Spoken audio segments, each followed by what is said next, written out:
Who is the top 10 of WWF and WCW in 1995?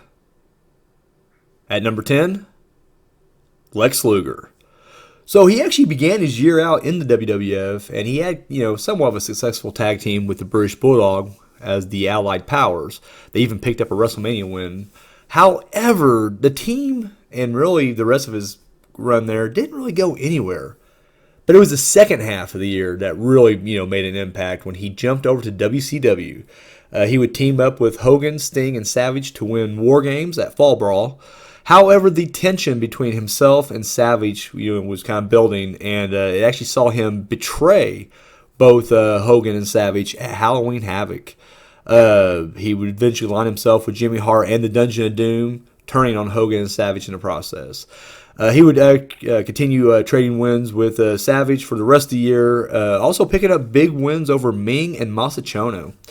This is Lex Luger's fourth appearance in the top 10 and his first since 1991. At number 9, Booker T. So Harlem Heat was the tag team of 1995. They had an epic feud with the Nasty Boys that saw them face off in a Falls Count Anywhere Texas Tornado match and the first ever Triangle match that also included the Royal Blue Bloods. And of course, that was the match that the Harlem Heat would actually win. They also had a good feud with Bunkhouse Buck and Dick Slater.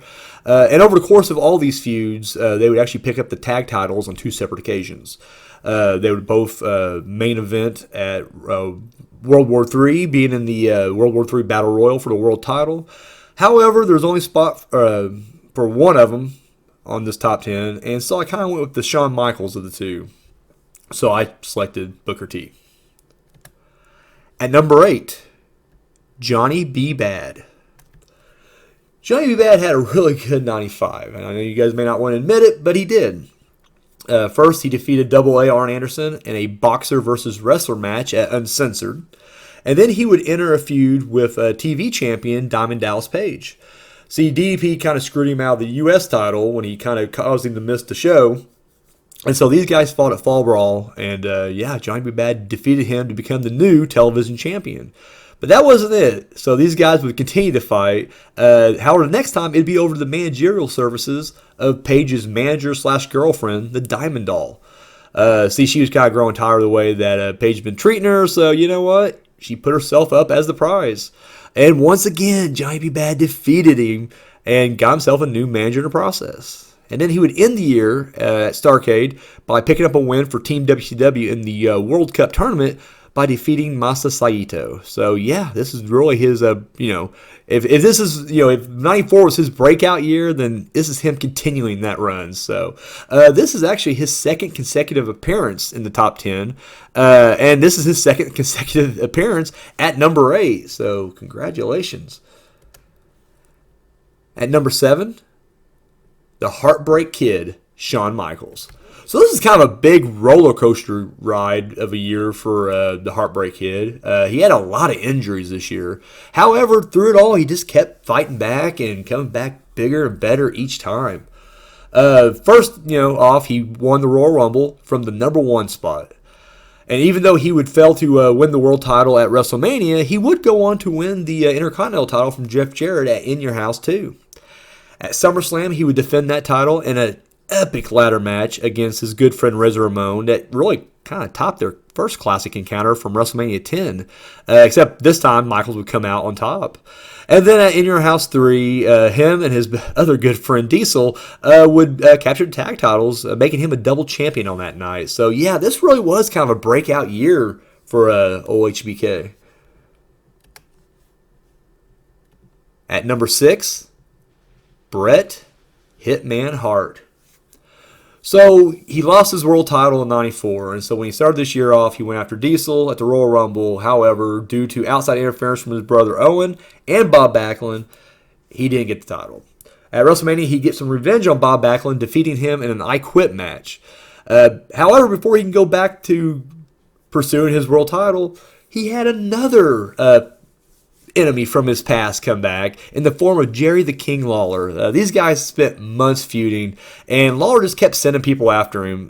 He sent Hakushi after him, and even got his personal dentist, Isaac Yankem, to take him on. However, no matter who he sent after him, Bret Hart would defeat him. At the King of the Ring, Bret Hart was finally able to put the feud to bed. He defeated Jerry the King Lawler in a Kiss My Foot match that not only saw him force Lawler to kiss his foot, but he made Lawler kiss his own foot. If you guys remember, that foot was pretty grimy. Anyway, so he was finally back at the top of the mountain, and at Survivor Series, he would go after Diesel and his world title yet again. Since their first two matches didn't really have any clear winners, they decided to have this as a no-holds-barred match, and we saw Bret Hart once again, your new world champion. This is Bret Hart's second appearance in the top 10 and his first since 1993. At number 5, Big Daddy Cool Diesel. So 95 was Diesel's year. I mean, this year was definitely running on some Diesel power. Every time, everybody came his way, trying to get that world title, he shot him down. From Shawn Michaels to his months-long feud with Psycho Sid that ended with a lumberjack match. He took on King Mabel at SummerSlam, and then he would team up with his best friend Shawn Michaels to win the tag titles from Yokozuna and British Bulldog in the triple header match at In Your House 3. So, yeah, really good year for Big Daddy Cool. At number 4, The Undertaker. 1995 really was all about two feuds when it came to The Undertaker. He was feuding with the $1 Million Corporation and then with King Mabel. First with the $1 Million Corporation, on pay-per-view, he took out IRS and King Kong Bundy. However, Ted DiBiase had another guy in the back, and that was Kama. These guys would face off a couple times, and he would finally end it in a casket match. That's how you end things, in a casket match. But before he can kind of get himself back on track and try to go after that world title, he was derailed by King Mabel. See, King Mabel actually defeated him in the King of the Ring and then would go on to injure Taker's face. This resulted in Taker coming back with this crazy Phantom of the Opera type mask. And at Survivor Series, Undertaker single-handedly eliminated the entire opposing team. He would then go after King Mabel in a casket match at In Your House 5, which saw Taker finally end the feud. This is Undertaker's second appearance in the top 10. His last one was back in 1992. At number 3, Hulk Hogan. Hulkamania, man, still running wild. He was the world champion for a vast majority of the year. His main feud during this time was against Vader, which would see him defeat Vader numerous times, including a strap match and a cage match. However, once that was taken out, a ghost from his past would emerge to haunt him in the form of the Giant. That's right, Andre the Giant's son. See, Kevin Sullivan, the Taskmaster, he formed the Dungeon of Doom, and his whole goal was just to destroy Hulkamania. And at Fall Brawl, Hogan would team up with Macho Man, Sting, and Lex Luger, and would enter the War Games and defeat the Dungeon of Doom. However, afterwards, the Giant appeared, and this whole thing got personal quickly, with Giant destroying Hogan's prize Harley, injuring his neck. My God, at one point, Hogan knocked Giant off a building. However, Giant would end the feud by taking his world title. However, this would almost break Hogan. He was, definitely teetering on the dark side. Ending the year attacking refs with chairs and, of course, ultimately being suspended. Despite dropping a spot from last year, Hogan actually breaks a record this year. Hogan is the first wrestler to appear in the top 10 7 times. Breaking records, making history. Congratulations, Hulk Hogan. At number 2, Sting. 95 was a huge year for Sting. He aligned himself with Macho Man and the Hulkster, and the three of them would take on the Faces of Fear. During this, journey here, Big Bubba Rogers, who initially was kind of allied with him, would turn his back and betray him. They would trade a few wins, with Sting scoring the final win at Slamboree. Sting would then set his sights on the U.S. title and defeat Ming in the tournament final to win that match. At Fall Brawl, he would team up with Hogan, Savage, and his returning best bud, Lex Luger, and they would defeat the Dungeon of Doom at War Games. And then to top the year off, Sting would score the deciding match in the World Cup tournament to win for Team WCW when he defeated Kazuki Sasaki. This is Sting's 6th appearance in the top 10, and he's up a spot from last year. And who is number 1? Macho Man Randy Savage. So this whole year was really about one thing with Savage, and that was Ric Flair.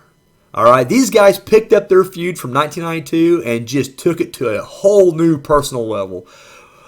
Initially, Savage had a lights-out match against Avalanche. However, Flair, in drag, ran out of the crowd and attacked Savage, brutally beating him down. Not even part of the company. He was retired at this point. However, he was reinstated, and since Flair was already kind of feuding with Hogan as well, you would see a tag match at Slamboree that saw Hogan and Savage take on Flair and Vader. After the match, Flair would savagely attack Randy's father, Angelo Poffo. This would lead to their epic encounter at the Great American Bash. However, Flair would win that match.